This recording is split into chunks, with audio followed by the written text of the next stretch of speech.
Hey boss, you want to see me? Oh, hey, yeah. Yeah, we're shutting down Studio 3, so if you could just give them a call and just let them know that to pack their things, that would be great. Studio 3? Yes, yeah.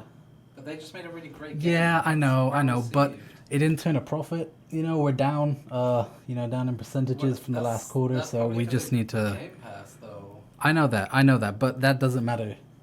It Okay, doesn't matter. if We we just just need to didn't put it day one shut Game them down. Pass, Okay, it that's an probably order. would've made a great That's an order. You It got probably that? would've made a Just great give them a profit. call. I'm just- Shut them down. All right, just let them know. Pack their things.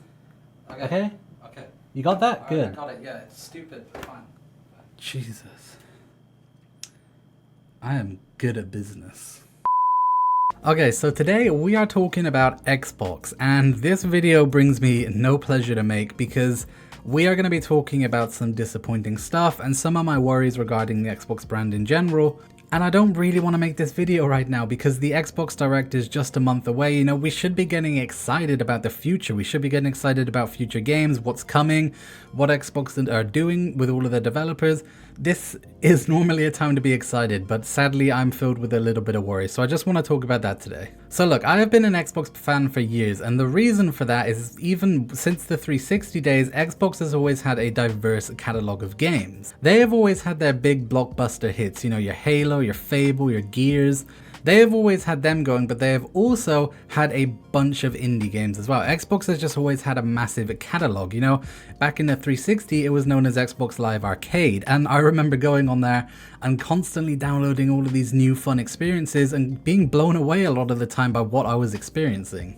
And it seemed that Xbox was continuing to do that. They were continuing to go that way. Of course, there was Game Pass, where you can pay a subscription, you get access to hundreds of games, most of these being smaller indie titles. And Xbox going out, buying a bunch of studios, just seemed like they were really embracing that side of their gaming catalog, which for me was very exciting because, again, that is what brought me a lot of joy back in the 360 days. I did enjoy the blockbuster titles too, of course, when they were good, but it was nice to have something different to play between those, those smaller arcade indie games. And the fact that, it seemed they were still going that way has filled me with a lot of excitement. However, the news recently came about that Xbox have shut down a few studios under Bethesda, which were known for creating some really, really great games. And this has brought some worry within the community, and there have also been talk about other studios possibly being shut down in the not too far future, which is also causing a lot of worry. Now, when I first heard the news, I thought the Xbox were probably shutting down these studios and relocating staff to the main Bethesda projects,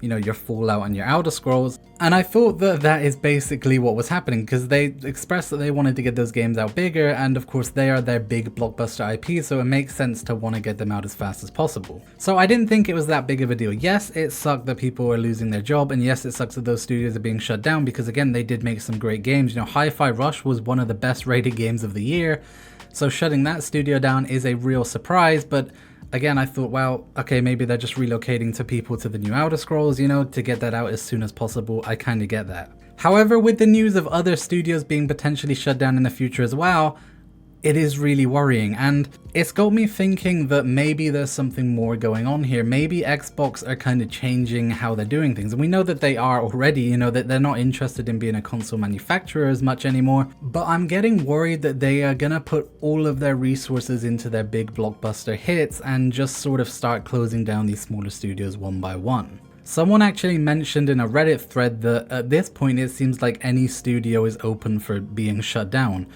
And that is especially worrying, especially when you have Obsidian, who are currently working on Avowed, and someone made a great point that there is a real chance, a real possibility that there is a suit at the top of Xbox who is sitting there expecting Avowed to sell the same amount as an Elder Scrolls title. They're expecting it to be a huge blockbuster thing. And when it inevitably doesn't, because it is a much smaller project, what does that leave them to do? Well, it could mean that Obsidian get possibly shut down. Now, I'll be the first to say that I would be incredibly, incredibly surprised if Obsidian ever gets shut down. That seems super unlikely to me, especially since Avowed is going to be the first project that they ever make since they bought them out, so that would be very, very surprising to me. However, there is another studio that is at possible risk of being shut down, which has me worried, and that is Compulsion Games. For those of you who don't know, they are the developers behind We Happy Few, and they are currently working on South of Midnight. They're not a very big studio, they work on smaller scale projects, and We Happy Few I personally quite enjoyed that game, but it wasn't received that well. I'm pretty sure it was more of a mix sort of thing. It had quite a few bugs, I think. And the game design was just in general very weird. I remember playing that and thinking, I'm not really sure what this game wants to be. I can't tell. And I did since watch like a documentary on the making of that game, and it turns out that they didn't really know either. It started off as a survival game and then it kind of turned into a Bioshock thing. I don't really know, but that's not the point. The point is that Compulsion Games is one of their many smaller studios that are making something interesting, right? I talked about South of Midnight last year, saying that I was very, very excited for this because it looked like something right up my alley. It looks interesting and different. However, I already know it's not going to be a great selling game. It's not going to do bad, I don't think, if the game's good, but it's not going to be that great selling just because, again, it's not one of those big blockbuster titles, right? It's a smaller indie project, so of course it's not going to sound necessarily stunningly. So my worry is that this studio is going to get shut down before they even get a chance to show off that game, or that game is going to come out, underperform their expectations, and then end up getting shut down as well. And it's not just Compulsion Games. Every small studio that Microsoft has bought, which is working on these smaller titles, are currently at risk of being shut down, it seems like. And that is a huge worry to me. Again, because Xbox have always had their Xbox Live Arcade catalog. They've always supported small developers, and that's always been one of their strong points. So the fact that now these studios seem to be at risk of getting shut down because Xbox seemingly want to chase that bigger bag, that is a real worry to me. Now let's talk about the possibilities, right? Why might this be happening? So the way I see it, there are three. The first one is Game Pass. Now, I don't think there's really anyone that understands how Game Pass works because it hosts hundreds of games that cost 20, 30, up to £60 to buy, right? For a £10 subscription per month. How does that work? Financially, how does Game Pass make money? I don't understand it. I don't think you understand it. I don't think anyone understands how it really works. And it seems like from reports that we've heard, it actually isn't making a lot of money, so it doesn't work. So my first theory is that maybe Game Pass is starting to properly backfire now. You know, investors are getting impatient and Xbox need to start turning profits more. So a good way to do that would be to axe a bunch of smaller studios that are working on projects that aren't going to sell that well or aren't going to draw that many people to Game Pass, and work on the bigger titles, you know, your Halo, your Fable, your Call of Duty, the things that are going to get people to Game Pass in mass. The second theory is that Xbox just want to produce big blockbuster hits now. We know that they're moving away from hardware, and they consider that they've already lost the console war apparently. And they of course are going to make more money than the smaller titles ever would. Now again, putting a bunch of money and resources into these smaller titles, you know, porting them to different consoles and stuff, that is a lot of potential money wasted with not a lot of return, because again, these smaller indie titles usually don't make that much money. And the third reason could just be that Xbox want to relocate those resources to, again, Bethesda, so that they can get the Elder Scrolls and Fallout games out much quicker than before. Maybe this won't even affect the smaller studios. Maybe this was just sort of just a Bethesda focused thing. Now, a pretty simple solution would be to keep the indies on the Game Pass, you know, Game Pass Day One, whatever. Keep the smaller, more focused titles on there for their smaller, you know, companies, smaller projects and stuff.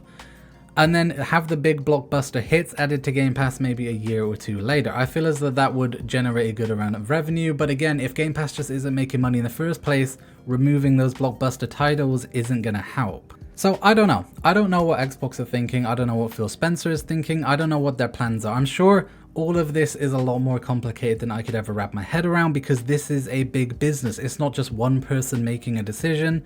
There are a lot of moving parts involved that we simply can't see or can't ever know. So all of this is just going to be speculation. But I just kind of wanted to sit here and just kind of express my worries, because I am worried for the indies of Xbox. I'm worried for all of the companies that they've bought up, including Obsidian, because they are still also a small company. And I'm worried that these titles aren't going to perform as well as Xbox would want, because I think Xbox have their expectations way too high, especially with Game Pass Day One launches. Avowed is going to Game Pass Day One. That is going to significantly hurt sales on a title that probably wasn't going to sell that well in the first place. So I'm really worried for Avowed, to be honest. And again, it's the same with Compulsion Games and any other smaller, you know, development team out there. I'm really worried for them, because Day One Game Pass is really going to hurt sales, again, in a small genre, in a small niche, you know, that isn't going to make that great sales in the first place. And I don't know, I just feel as though all of these studios are kind of at risk of being shut down now, and that is worrying me, because if Xbox don't have indie titles anymore and they just focus on the blockbuster hits, that's really gonna suck, because again, they are a big part of why I love Xbox. A company that I didn't even mention, Undead Labs, the developers behind State of Decay, are currently working on State of Decay 3, and I didn't even think about them. They are also at risk of being shut down, and that terrifies me because I'm a huge State of Decay fan. I loved the first game. I pre-ordered the Ultimate Edition of the second game. I love it, and I'm very excited for State of Decay 3 whenever we see that. But I've heard that it has development issues and it has some things going on behind the scenes that are a little difficult, which also now has me thinking, well, what if they decide to shut them down? What if the development cost just isn't worth it? And I don't know, man, it's just kind of a scary time to be an Xbox gamer. The fact that Phil Spencer sat out there and he said with a straight face that they can't sell consoles just by making good games, the fact that that's their mindset, that they quit, you know, they have thrown in a towel. They have already quit the you know, I hate saying it, but like, you know, the console war. They have already admitted defeat, and it seems like they're really just starting to give up now, just starting to close down all of these studios that they spent so much money buying just to focus on their big titles. That is what seems like happening, and I really hope it isn't. I really hope that I'm wrong. I really hope it is. This sounds horrible, but I really hope it was just those Bethesda studios. I don't know, man, just being an Xbox fan right now is a very scary time. And of course, I'm a PlayStation fan as well. You know, I don't have a side. I'm not, you know, involved in this console war or whatever. I have both consoles. I love both. And in general, I just love great games, you know? And the fact that right now, one of the biggest publishers in the world is at risk of shutting down a ton of studios really scares me. But anyway, as I mentioned at the start of the video, Xbox Direct is just around the corner, so I'm sure we're going to see a bunch of updates from a bunch of games there. And I hope it's good news. I hope we see a lot of things that we want to see. I hope we see State of Decay 3. I hope we see more South of Midnight and just more indie titles in general. I really hope we see a lot of good things at Xbox Direct. And for the sake of these companies, I really hope these games do well. I hope that Xbox figure it out, because right now it's just a scary time, I think, to be an Xbox fan. But anyway, that's about all I wanted to say. So let me know all of your thoughts down below. Are you worried about Xbox right now? What do you think is going on? Let me know everything that you can think of down below in the comments. Thank you guys so much for watching. I hope you enjoyed this video. If you did, be sure to leave a like down below, and don't forget to hit that subscribe button because it really does help this channel out a lot. Thank you so much for watching. This has been Jake, and I will see you next time.